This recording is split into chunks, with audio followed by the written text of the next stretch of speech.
Hello and welcome back to Game Domain. Today we're going to be bringing you guys a purely speculative video regarding the current state of the main series line of Pokemon games as we move into late 2020. In recent times, we've gotten one Pokemon game a year, with some exceptions, when Nintendo skipped a year to work on the next title a bit more. But really, for all of the last decade, we got a title every year. 2010 gave us Heart Gold and Soul Silver, followed by Black and White in 2011, Black 2 and White 2 in 2012, X and Y in 2013, Omega Ruby and Alpha Sapphire in 2014, Nothing in 2015, and then Sun and Moon in 2016, Ultra Sun and Ultra Moon in 2017, Let's Go Pikachu and Let's Go Eevee in 2018, and of course, last November's Generation 8 titles, Sword and Shield. This pattern is pretty typical of Pokemon, but it seems we are getting a year off this year in regards to a brand new main series Pokemon title.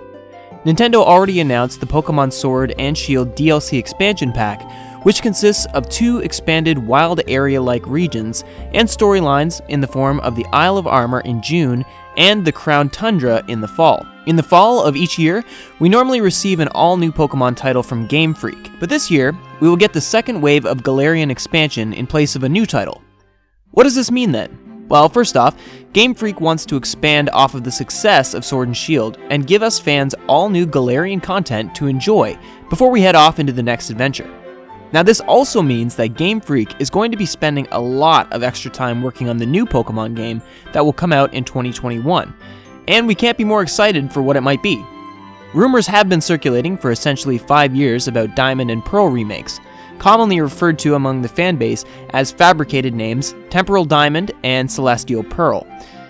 Back when Omega Ruby and Alpha Sapphire were released in 2014, the original fans who played the Generation 3 titles Ruby, Sapphire, and Emerald as their first Pokemon experience were now all grown up and having voices on the internet. These Generation 3 lifers were incredibly excited to play these remakes, and Generation 3's popularity quickly rose back to the forefront of the Pokemon community. The next generation of Pokemon fans who grew up experiencing the Generation 4 titles Diamond, Pearl, and Platinum are now at the forefront of the community and calling for remakes of their childhood titles. This pattern really shows how the Pokemon fanbase has grown to evolve, pun intended, over the course of the franchise's history. These cries for Generation 4 remakes are coupled with the Generation and Sinnoh region's overall popularity among the whole fanbase. Generations 3, 5, and 6 are really debated among original Pokemon fans and new Pokemon fans, but Generation 4 is one that seems to have a common consensus of popularity among the fanbase as a whole. Fans have been crying for this title for years, and we are declaring today that we are going to get these titles in 2021. Game Freak had a big task on their hands when they were making the first 3 waves of generational remakes, spending countless hours, days, weeks, months, and even years in the development stage for the remakes of the first 3 generations. Many fans argue that Fire Red and Leaf Green are the best way to play through Kanto, with the addition of the Sevi Islands and updated graphics in comparison to the original Red and Blue, which are also one of the most iconic games in gaming history. It is without a doubt that the common consensus on the greatest Pokemon games of all time are in fact Heart Gold and Soul Silver, and fans as a whole are also incredibly fond of the improvements to the Hoenn region in Omega Ruby and Alpha Sapphire. With such a strong track record of making remakes that are so much improved from the original titles, while also still being able to capture that original feel and nostalgia, Game Freak is for sure taking this extra year to have their A-team working on the Generation 4 remakes. Now, this is mainly speculative on our part, but it is pretty much close to fact at this point. Many expected a Generation 4 remake back in 2017, but we got Ultra Sun and Ultra Moon instead.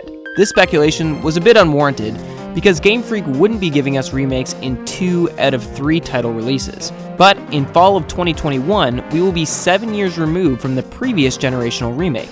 Now, some of you may be asking, what if they're just making sequels or direct remakes of Sword and Shield? If this is true, we would be getting them this year.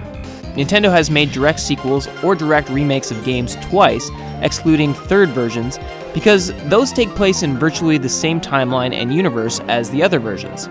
These direct sequels and direct remakes include Black 2 and White 2, and Ultra Sun and Ultra Moon. Both of these games played on the same engine, with the same graphic style, and in the same exact region as the original titles that came 1 year before them. Game Freak would have been able to develop and release a direct sequel or remake to Sword and Shield, and have it out to us in the fall.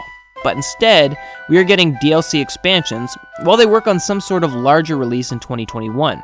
The history of Pokemon repeats itself. It has with third versions, remakes, generations, and even fanbase patterns. And that brings us to our last point that proves our claim that these Generation 4 remakes will come out next year. Since the Generation 2 remakes Heart Gold and Soul Silver, Game Freak has put forth a pattern in which they sneak in remakes or direct sequels. Generation 4 brought us Johto remakes in 2010, and then Generation 5 came along. After remakes in Generation 3 and 4, Generation 5 brought us the direct sequel instead. Generation 6 brought us a remake, Omega Ruby and Alpha Sapphire, and no direct Kalos sequel. Generation 7 came along and followed the path of Generation 5, a direct sequel instead of a remake. Now Generation 8 has rolled around, and it is just inevitable that Game Freak will follow this pattern that took place over the past decade. We won't be getting direct sequels to Galarian titles Sword and Shield, and instead we'll be getting the Generation 4 remakes that we've been waiting for all these years. So don't worry, Pokemon fans. History tells us that our dreams will come true in the fall of 2021. Is this fact? No. Is this fiction? Also no. It is actually a mixture of both, so don't be surprised when these remakes get revealed late this year or early next year. You heard it here first. Thanks for tuning in to today's video. Don't forget to click subscribe and leave a like on today's video, as well as check out some of our other recent uploads. Make sure you also check out the links in the description, as there you'll find the link to our Patreon and to join our Discord. Join our Discord to connect with our staff here at the channel, as well as participate in the great Domain Legion content we have going on there. Our Discord is open to all gaming fans, as we now have over 400 plus fans of the channel and gamers talking about what we love to do every single day. So come on and join to participate in this great community. We would once again like to thank you guys for all of your incredible support, and thanks for watching today's video. We'll see you next time.